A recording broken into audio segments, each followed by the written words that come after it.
उजनी धरणातून 60,000 क्युसेक आणि वीर धरणातून 5,500 क्युसेक म्हणजे तब्बल 66,000 क्युसेक चा विसर्ग भीमा नदीमध्ये सोडण्यात आल्यामुळे चंद्रभागेला पूर सदृश्य परिस्थिती निर्माण झालेली आहे.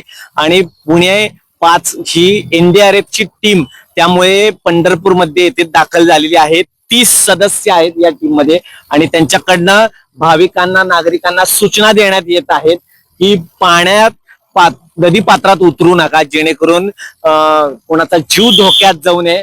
आणि जी ही पूर सदृश परिस्थितीमुळे जे पुंडलिक सहित जे मंदिर आहेत, ज्या समाधी मंदिर आहेत, त्यांना पूर्ण पाण्याने वेढलेलं आहे.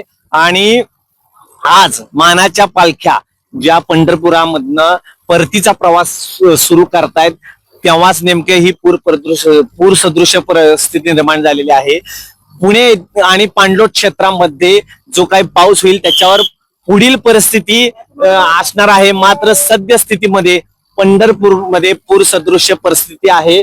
नदी चंद्रभागा आपली काठ वाहत आहे आणि त्यामुळे प्रशासनाकडनं ज्या आहे सतर्कतेचा इशारा देण्यात आलेला आहे. घाट सील करण्यात आलेले आहेत आणि NDRF टीम ही पूर्ण वेळ टेहाणी करत आहे, जेणेकरून कोणत्याही भाविकाने धाडस करू नये. सूचना देण्यात येत आहेत. वेळ पडली तर भाविकांचा जीव वाचवण्यासाठी ही 30 सदस्यांची टीम कार्यरत आहेत. मात्र भाविकांनी त्याला प्रतिसाद देणं अत्यंत गरजेचं आहे. व्हिडिओ जर्नलिस्ट अजित देशपांडे सोबत वीरेंद्र सिंह उत्पात, न्यूज 18 मराठी.